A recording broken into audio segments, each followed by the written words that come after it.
Hello বন্ধুরা, good morning. তোমরা সবাই কেমন আছো? আশা করছি খুব ভালো আছো, হাসি খুশি আছো। আমিও কিন্তু বেশ ভালোই আছি। আর আমি কিন্তু আজকে ভিডিওটা সকাল থেকে স্টার্ট করেছিলাম, তারপর কিছুগুলো কাজ করার পরে আমার সেরকমভাবে আর ভিডিওটা বানানো হলো না।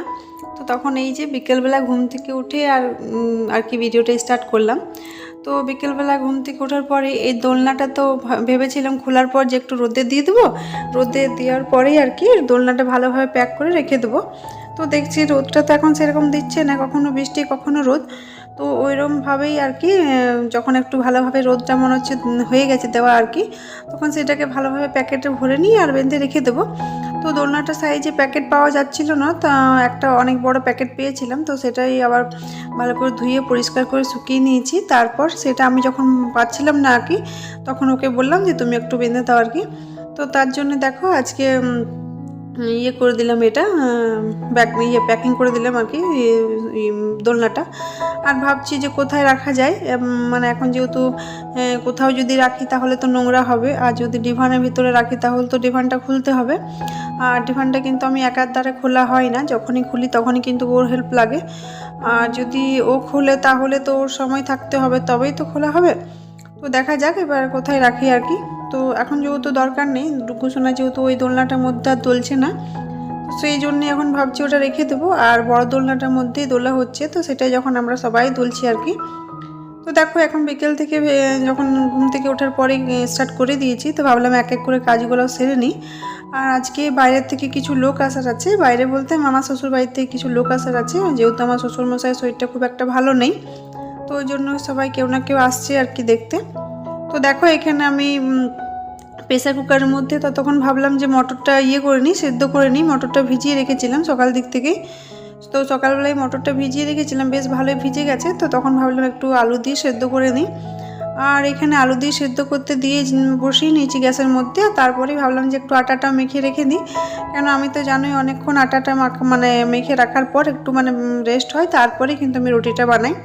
মানে আমার ওটা একটা এক ধরনের মেনিয়া বলতে পারো, আবার ভালোও বলতে পারো। মানে আমি আটা কিন্তু সঙ্গে সঙ্গে মেখে সঙ্গে সঙ্গে রুটিটা কোনো দিনই মানে সেভাবে কোনো দিন বানাইনি। তো দেখো আমি এখানে এক এক করে আস্তে আস্তে কাজগুলো স্টার্ট করে দিয়েছি। আর এখন কিন্তু বিকেল দিকে যে মানে বৃষ্টি পড়েনি আর এমনি বেশ পরিষ্কার, এটা খুব কমই হচ্ছে।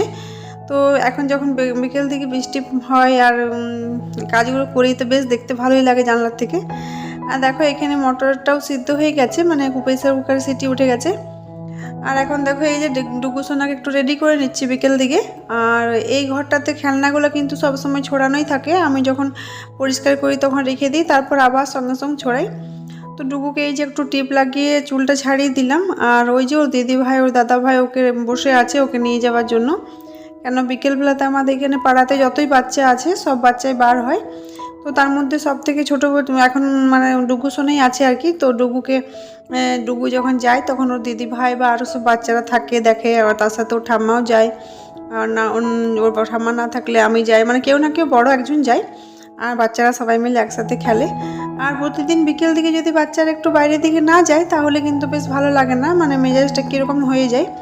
তো এখন যেহেতু বরঞ্চ বৃষ্টির জন্য সেভাবে বাইরে যদি না যেতে পারে তখন কিন্তু একটু মনটা কেমন থাকে, মানে খ্যান খ্যান করে। আমরা বুঝতে পারি, ও তো সেরকমভাবে বুঝতে পারেনি। আর এখন যেহেতু মানে গরমটা কমেছে, যখন খুব গরম থাকে তখন তো আমি মানে নিচেই যাই শোয়ার জন্য। আর এখন যেহেতু গরমটা কম আছে তখন এখানেই শুয়েছি। তো ওই জন্য ভাবলাম একটু বিছানাটা পরিষ্কার করে নিই। তো স্মৃতি এখানে একটু শুয়েছিল, তো ও যেখানে শোয়ে সেইখানেই ওর মাথায় যত ক্লিপ থাকে হেয়ারব্যান্ড থেকে সব বিছানার মধ্যে রেখে দেয়। তো সেইগুলো রেখে দিলাম তুলে। আর আমার তো নিচেই সব কিছু রয়েছে, বিছানা শোকেস টোকেস সব কিছু তো ওইখানেই সব রয়েছে। আর এখানে শুধু এক্সট্রা বিছানায় উপরে এটাই আছে। তো এটাই যেহেতু শোয়া হচ্ছে তো ওই জন্য এটাকে পরিষ্কার করতে হয় আর কি। তো বিকেল দিকে একটু ফ্রেশ হয়ে নিচ্ছি, তো তার জন্যই ভাবলাম একটু মুখ টুক ধুয়ে ফ্রেশ হয়ে নিই, তারপরে কিন্তু আমি কাজে লেগে যাব। আর আজকে সকাল থেকেই শাড়িটা পরেই আছি, সকালবেলা যখন পুজো করছিলাম তখন শাড়ি পরেছিলাম। তো তখন থেকে শাড়িটা পরেই রয়ে গেছি। আর যেহেতু শাড়ি পরা হ্যাবিটটা নেই ওই জন্য শাড়িটা কিন্তু অনেকবার খুলে যায়, অনেকবার করে মানে পরতে হয় আর কি। কিন্তু শাড়িটা মানে যখন পরি তখন আর মনে হয় যে থাক, আর মানে হয়, মানে পরেই নিই আজকে। আর কতদিন থেকে ভাবছি পার্লারে যাবো, একটু চুলটা নিচটা কাটাবো আর কি, তারপর একটু আইব্রো করাবো। তো সেরকমভাবে তো যাওয়াই হচ্ছে না। তো দেখা যাক কখন কি হয়। এখন তো ডুগু হওয়ার পর থেকে আমার মানে পুরো রুটিনটাই চেঞ্জ হয়ে গেছে, আগের যা ছিল তা তো এখন কিছুই নেই। দেখো আস্তে আস্তে আমি মুখটা ফ্রেশ হয়ে নিয়ে চুলটা ছাড়িয়ে মুখে ক্রিম ট্রিম যা লাগাবার সব লাগিয়ে নিয়েছি। আর এই যে এখানে আয়নাটার জন্য আমাদেরকে কিন্তু এই পর্দাটা সবসময় সরিয়ে দিতে হয়। তো অনেক দিন ধরেই ভাবছি ওপরে একটা আয়না কিনবো, কিন্তু কেনা হচ্ছে না, আসলে নিজেই কোনো বুঝতে পারছি না কেমন কিনবো কী করব। আর শোকেসটা যেহেতু নিচে রয়েছে আর সবসময় কিন্তু নিচে যাওয়া হয় না। আর আমাদের একটা এমন হ্যাবিট হয়ে গেছে যে শোকেস বা ড্রেসিং টেবিল এমনি ধরনের আয়নাতে না মুখ দেখলে ভালো মানে হয় না, সুবিধাও হয় না, আর ছোটো আয়নাতে খুব একটা পোষায় না আর কি। কিন্তু একটু একটুর জন্য যাওয়া হয়নি। আর দেখো এখানে ও একটু নিয়ে এসছে পায়েসের চাল। আমার ডুগুকে কিন্তু রাত্রেবেলাতে পায়েস বানিয়ে দিতে হয় প্রায় দিনই। তো পায়েসের চালটা শেষ হয়ে গেছিলো, সেই চালটা রেখে দিলাম। আর আমার যেহেতু থাইরয়েডের জন্য ওষুধ খেতে হয় আর কি, তো সেই ওষুধটা এখন আমি হোমিওপ্যাথি স্টার্ট করেছি। তো হোমিওপ্যাথি মানে সকাল বিকেল রাত্রে 3 বেলায় দিয়েছে, তো সেটাই খেয়ে নিলাম। আর এখানে দেখছি কুকারটা খুলে প্রেসার কুকারে বেশ মটরটা সেদ্ধ হয়েছে ভালোই, আর আলুটাও সেদ্ধ হয়ে গেছে। তো ভালোই হয়েছে, যখন সেদ্ধ হয়ে গেছে তরকারিটা রান্না করা যাবে। তো আমি কিন্তু আগে সবসময়তে রুটি বানাই, তারপরেই কিন্তু তরকারিটা করি। তো ভালোই হয়েছে, সেদ্ধ হয়ে গেছে। তারপরে ও বললো একটু চা বানিয়ে নাও। তো ভালোই হলো, ও যখন থাকে, ও যদি আসে আর কি, তাহলে চাটা বিকেল দিকে বানায়। ও যদি না মানে দেরি করে আর কি, তাহলে সন্ধ্যের দিকে চাটা খাই। তো ও এসে গেছে যেহেতু, তো বললো চাটা বানাবার জন্য। তো ঠিক আছে, তাহলে আমারও চা খাওয়া হয়ে যাবে। আর আমরা কিন্তু বিকেল দিকে দুধ চাটা খাই, সকাল দিকে কিন্তু আমরা লাল চাই খাই। খেতে তো দুধ চাটাই ভালো লাগে, কিন্তু গ্যাস অম্বলের ভয়ে কিন্তু আমরা সকাল দিকে লাল চাটা খাই। আর দেখো এখানে দুধ চা বানিয়ে নিয়েছি। দুধ চা দেখলে কিন্তু খেতে ইচ্ছে করে, কিন্তু লাল চাটা খুব একটা খেতে মন যায় না, কিন্তু তাও যেহেতু খাই। তো দেখো এখানে চা বানিয়ে আমরা দুজনে মিলে মানে বসে গল্প করতে করতে চাটা খেয়ে নিলাম। তো চাটা খাওয়ার পরেই আর কি এখানে আমি যে যে চা খাওয়ার ছিল কাপ টাপগুলো, সসপ্যানটা, সেইগুলো রেখে নিলাম ধুয়ে। আর আমার ডুগু তো বিকেল দিকে দুধ বিস্কুট খায়, তো সেই দুধ বিস্কুটের বাটিটাও চামচটা আর কি সব রেখে নিলাম। আর আমাদের যে বিকেল দিকে দুধটা নেওয়া হয় সেই দুধটাও রয়েছে, আর খাবারও বানাবার আছে। তা মানে আমি কিছু নিজেই বুঝতে পারছি না যে খাবারটা স্টার্ট করবো কি না রান্না করতে আর কি। কেন আজকে বললাম না বাড়িতে লোক আসার আছে, তো যদি আসে তো রুটিটা এমন একটা জিনিস যে রুটিটা কিন্তু ছাড়া যাবে না। তো যখন দেখছি অনেকটাই দেরি হচ্ছে, এখনও এলো না, তো ভাবলাম যে আস্তে আস্তে কাজটা মানে আগিয়ে রাখি, নইলে কিন্তু আবার অনেকটা দেরি হবে। আর বাড়িতে যখন কেউ আসে তখন কিন্তু ওদেরকেও সময় দিতে হয়। তো সেই জন্যে আস্তে আস্তে সব রুটিগুলো আমি বেলে নিয়েছি ডাইনিংয়ে বসে বসে। আর তারপরে কিন্তু আমি রুটিগুলো এখানে শিখে নিচ্ছি। আর দেখো তোমাদেরকে বলিনি আটাটা রেস্টে রাখলে কি হয়, দেখো কি সুন্দর রুটিগুলো ফোলে। তো আস্তে আস্তে যখন রুটিগুলো হয়ে গেছে, আমি কিন্তু গ্যাস ট্যাস কিছুই মোছামুছি করিনি। আমি ভাবলাম একেবারে তরকারিটাও রান্না করে নিই। আর যেহেতু নিরামিষ রান্না করছি সেই জন্য টমেটো দিয়ে একটু করে নিলাম, একটু পাঁচফোড়ন টমেটো, আর একটু চিনি দিয়ে দিলাম কালারটার জন্য একদম হালকা। আর নুন দিয়ে দিয়েছি যাতে টমেটোটা গলে যায় আর কি। তো তারপরে আস্তে আস্তে আমি এখানে তরকারিটা রান্না করে নিচ্ছি। আর স্মৃতি আজকে সন্ধ্যেটা দিয়ে দিয়েছে, মানে আজকে আমিই বললাম সন্ধ্যেটা দেওয়ার জন্য, তো কোনোদিন দেয়নি।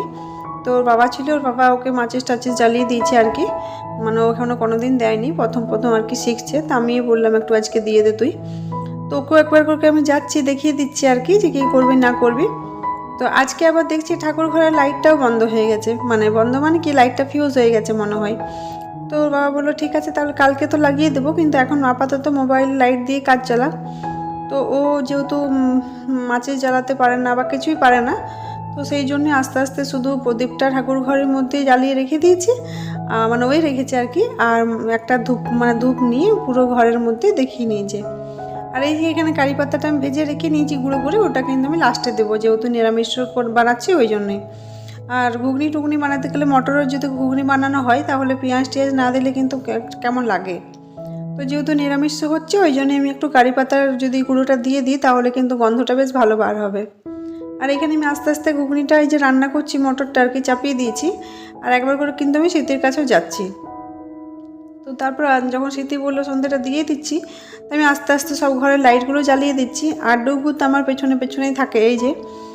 তো স্মৃতি যখন আসবেই তো আমি ভাবলাম যে সন্ধ্যেবেলাতে সব ঘরের লাইটগুলো জ্বালিয়ে দিই। আমি সন্ধ্যেবেলাতে সব ঘরের লাইটগুলো জ্বালিয়ে দিই, তারপর কিন্তু একটু পরেই সব ঘরের লাইটগুলো বন্ধ করে দিই। আর যেখানে যেখানে থাকি সেখানে লাইটগুলো জ্বালিয়ে রাখি, আর বাকি লাইটগুলো বন্ধ করে দিই। আর দেখো এখানে তোমাদেরকে আমি দেখাচ্ছি যে ফ্ল্যাশ না দিলে লাইট নেই, মানে আমার বেশ তরকারি কালারটা ভালো দেখায় লাল লাল টাইপের। আর যখনই কিন্তু আমি ফ্ল্যাশ লাইটটা জ্বালাই তখনই কিন্তু আমি দেখি তরকারিটা কীরকম একটা হলুদ হলুদ টাইপের কালারটা লাগে। এই দেখো। তো এখানে যখন আমি মটরটাতে জল টল দিয়ে ভেজে বসিয়ে নিয়েছি, তো ভাবলাম রান্নাঘরটা পরিষ্কার করে নিই আর দুধটাও গরম করে নিই। তো আমার তো 750 করে দুধ নেই যেহেতু, তো সেই জন্য অনেকটাই দুধ থেকে যাই, বেশিরভাগ দিনই দুধটা শেষ হয় না। তো ওই বাটিটা দুধটা রয়ে গেল, আর একটা বাটিতে আমি দুধটা গরম করে নিচ্ছি। কেন একটা বাটিতে 2 দিন 3 দিন ধরে গরম করলে কিন্তু দুধটা ফেটে যেতে পারে। আর আমি যেহেতু দুধ বাইরেই রাখি, ফ্রিজে রাখি না, আর সবসময় যেহেতু দরকার হয় সেই জন্য দুধটা আমি সবসময় বাইরেই রাখি, আর যেহেতু ফ্রিজটা নিচে রয়েছে। তো দেখো এখানে আমি দুধটা গরম করার জন্য চাপিয়ে দিয়েছি, আর আস্তে আস্তে গ্যাস কাউন্টারটা আমি পরিষ্কার করে নিচ্ছি। আর আজকে কিন্তু আমি সেরকমভাবে এদিক ওদিক কাজ করা দেখাইনি, আজকে পুরো কাজটাই আমার মনে হচ্ছে রান্নাঘরেই দেখাচ্ছি। আর বাস এই দুধের যে বাসন টাসন বার হয়েছিল সেগুলোই যখন মাজছিলাম তখন ওরা এসেছিল, তখন কিন্তু আমি সঙ্গে সঙ্গে নিচে চলে গেছি, আর সেভাবে আর ক্যামেরা অন করা হয়নি। তারপর ওরা যখন এলো তখন ওদেরকে চা জল টল দেওয়া দিই সব কিছু মানে করার পর আমি কিন্তু আর লাস্টে ভিডিও করা মানে হয়নি। তো সেই জন্য যেটুকু পেরেছি সেটুকুই আগেই মানে বানিয়ে নিয়েছিলাম, তারপর ওরা আসার পর কিন্তু আর বানায়নি। আর ওইদিকে আমার খাবার জলে কলে জল চলে এসছে। তো এই যে হাঁড়িটার মধ্যে রেখে নিই, হাঁড়িটাতে যেহেতু ভাত হয় সেই জন্য একটু জল রেখে নিই, আর 1 বালতি জল আনি এখানে রান্নার জন্য। আর সিদ্ধি বললো খেতে পেয়েছে, তো ওই জন্য দুধ আর বিস্কুট দিয়ে দিয়েছি। ও আগে চকোস আর দুধ খেত, আর এখন কিন্তু চকোসটা খেতে চাইছে না, ওই জন্য চকোসটা কিন্তু রয়ে গেছে। তো সেটাই ওকে বলি যে চকোসটা তো নষ্ট হয়ে যাবে, তো ও বলে না আমি খাবো না। আর এই যে এখানে তরকারিটা হয়ে গেছে, তো তোমাদেরকে একটু দেখিয়ে দিলাম। আর কারি পাতাটা আগেই তো আমি মানে শুকনো কড়াইয়ের মধ্যে ভেজে রেখেছিলাম গুঁড়ো করে, সেটাও দিয়ে দিলাম। এটা দেওয়ার পরে কিন্তু আমি দেখেছি গন্ধটা বেশ ভালো লাগে, খেতে ভালোই লাগে।